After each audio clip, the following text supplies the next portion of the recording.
Hi, welcome back to Scripture Explorers. I'm James. I'm Aria. And I'm Daisy. And we're the Scripture Explorers. Hey John, I recognize this place. This is where Jesus had the Passover with the apostles. That's right. This is what is often called the Last Supper. Who is that over there? That's Judas Iscariot. 2 of the apostles were named Judas, but Judas Iscariot turned out to be very bad in the end. Why is he leaving? No one else is leaving.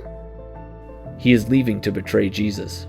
We have talked about some of the final hours of Jesus' life, but today we're going to look at them a little closer. These are some of the most important hours in the history of the world.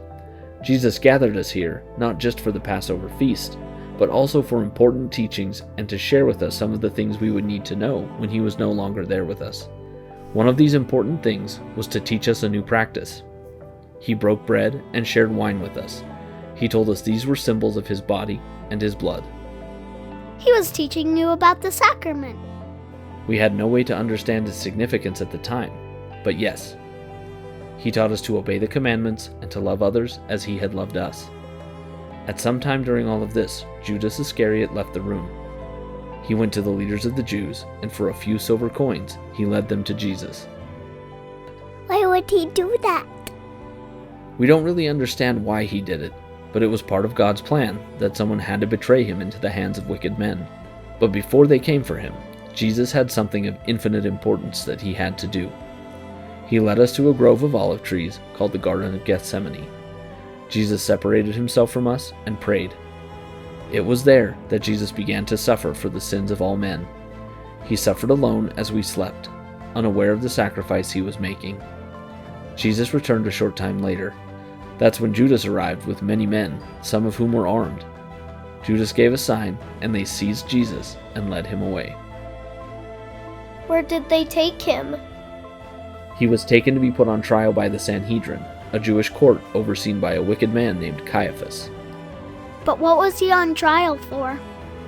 That's just it, Arya. They didn't really have anything to put him on trial for. They had tried and tried to make him say or do something that would get him in trouble so many times, but every time he had said inspired things that had avoided their traps. But the Jewish leaders hated him.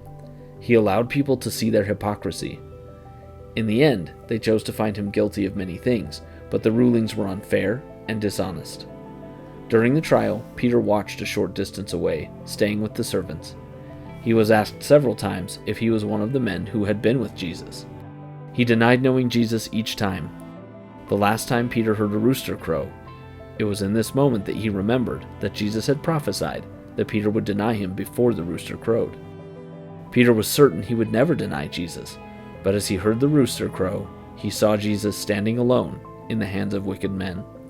He realized what he had done, and he went and wept bitterly. What happened to Jesus next? Through this whole process, Jesus was badly treated and beaten, and all this was leading up to the final judgment that would come from the Romans. This is a hard place for us to end for today, but it's important to remember that this dark time for Jesus had to happen so that God's plan of salvation could come to pass.